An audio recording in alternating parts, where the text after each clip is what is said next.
السلام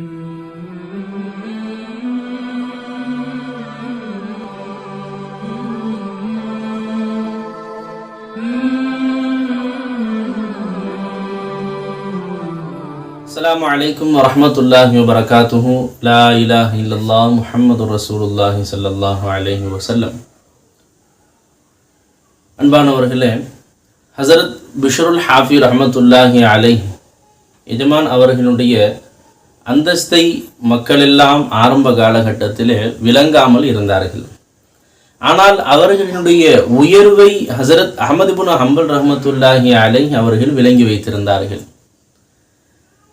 மக்களெல்லாம் அவர்களை குறைவாக பார்த்த சமயத்திலேயும் ஹஸரத் அஹ்மது இப்னு ஹம்பல் ரஹ்மத்துல்லாஹி அலைஹி அடிக்கடி பிஷ்ருல் ஹாஃபி ரஹ்மத்துல்லாஹி அலைஹி எஜமான் அவர்களை சந்தித்து வந்தார்கள்.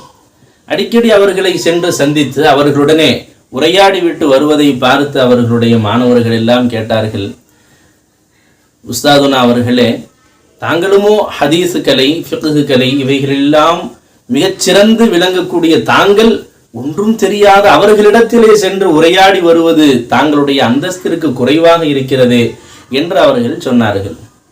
அப்பொழுது ஹஸரத் அஹ்மது இப்னு ஹம்பல் ரஹ்மத்துல்லாஹி அலைஹி கூறி காட்டினார்கள், அன்பு மாணவர்களே, தாங்கள் சொல்வதை போன்று நீங்கள் எல்லாம் சொல்லுகிறீர்கள், ஃபிக்ஹு கலையிலேயும் ஹதீஸ் கலைகளிலேயும் நான் தேர்ச்சி பெற்று விளங்குகிறேன் என்பதாக சொல்லுகிறீர்களே, அது உண்மையாக இருக்கிறது, உண்மைதான். ஆனாலும் நம்முடைய இறைவனாகிய அல்லாஹுவை பற்றிய ஞானம் என்னை விட அவர்களுக்கு மிக அதிகமாக இருக்கிறது என்பதாக சொன்னாங்க.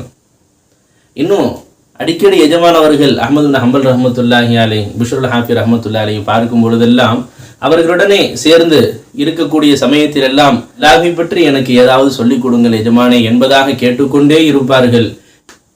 அன்பானவர்களே, எந்த அளவிற்கு என்று சொன்னால், யாராவது ஒரு நபர் மார்க்க சம்பந்தமான விஷயங்களிலே ஏதாவது சந்தேகங்களை கேட்பார்களே ஆனால் அஹ்மது இப்னு ஹம்பல் ரஹ்மத்துல்லாஹி அலைஹி தெளிவுபடுத்தி கொடுப்பார்கள். ஆனால் தன்னுடைய ரப்பை பற்றி கேட்டு யாராவது வருவார்களே ஆனால் அவர்களை பிஷ்ருல் ஹாஃபி ரஹ்மத்துல்லாஹி அலைஹி அவர்களிடத்திலே அனுப்பி வைப்பார்கள் என்று சொன்னால், எந்த அளவிற்கு இறைநேசர்களுடைய அந்தஸ்து அல்லாஹ்விடத்தில் உயர்ந்திருந்தது என்பதை நாம் விளங்கிக் கொள்ள வேண்டும். பாம்பின்கால் பாம்பறியும் என்பதை போன்று இறை நேசர்களுடைய அந்தஸ்தை இறை நேசர்களாகிய அவர்கள்தான் அறிந்து கொள்ள முடியும். மக்களெல்லாம் பிஷ்ருல் ஹாஃபி எஜமானை குறைவாக மதித்த பொழுதும் கூட அஹ்மது இப்னு ஹம்பல் ரஹ்மத்துல்லாஹி அலைஹி அவர்கள் எஜமானை உயர்வாக மதித்தார்கள். அல்லாஹ் ஜல்ல ஷானுஹு தஆலா இறை நேசர்களை மதித்து வாழும் பாக்கியத்தை அல்லாஹ் நம் அனைவருக்கும் தந்தருள்வானாக. ஆமீன். வாஹிரு தஅவானா அனில் ஹம்துலில்லாஹி ரப்பில் ஆலமீன். அஸ்ஸலாமு அலைக்கும் வரஹ்மத்துல்லாஹி வபரகாத்துஹு.